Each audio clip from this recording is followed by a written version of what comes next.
Hello friend, কেমন আছো তোমরা? একটা নতুন ভিডিওতে তোমাদের সবাইকে স্বাগত। আজকের এত সুন্দর ওয়েদারে তোমাদের বিকেলের নাস্তা করে দেখাবো। তো কী লাগছে, কালো জিরে, লবণ আর একটু চিনি দিয়ে ময়দাটা মেখে রেখেছি। এটা উপরে তেল দিয়ে 15 মিনিট ঢেকে রেখে দেবো। একটা পেঁয়াজ নিয়েছি আর দুটো কাঁচা লঙ্কা, এগুলো আমি ছোট ছোট করে কেটে নেব। আমি বেশি করব না, সেই জন্য একটা পেঁয়াজ নিয়েছি। এবারে তোমরা যতটুকু নেবে, যতটুকু করবে সেই অনুযায়ী পরিমাণগুলো নিয়ে নেবে। এটা বিকেলে খেতে খুব সুন্দর লাগবে, এবার ট্রাই করে দেখবে। এভাবে আমি ছোট ছোট কেটে নিয়েছি। এখানে একটা ডিম নিয়েছি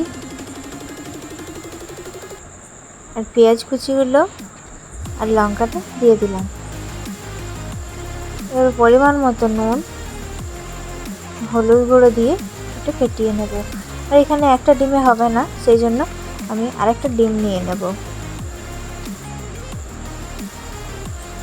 আর লবণটা একটু কম ছিল, সেই জন্য আরেকটু লবণও দিয়ে দেব।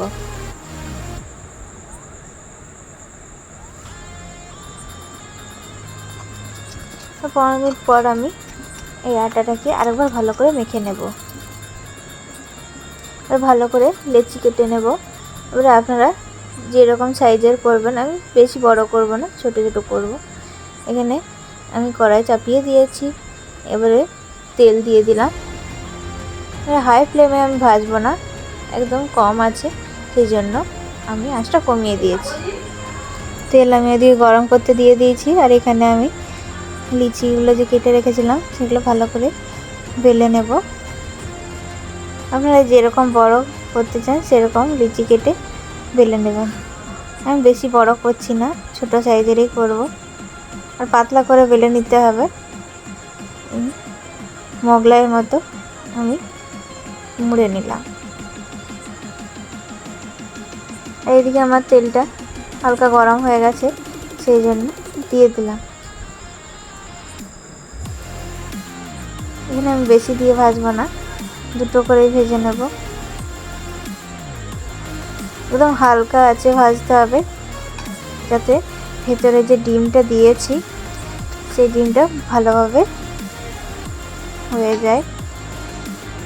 আর যদি বেশি আঁচ দিয়ে ভাজা হয় তাহলে ডিমটা কাঁচা থেকে যাবে। এগুলো হয়ে গেছে, আমি তুলে নিলাম।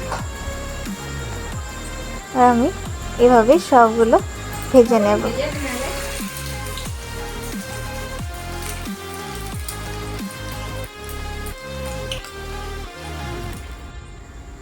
আমার সবগুলো ভাজা হয়ে গেছে, এবারে সব তুলে নিচ্ছি।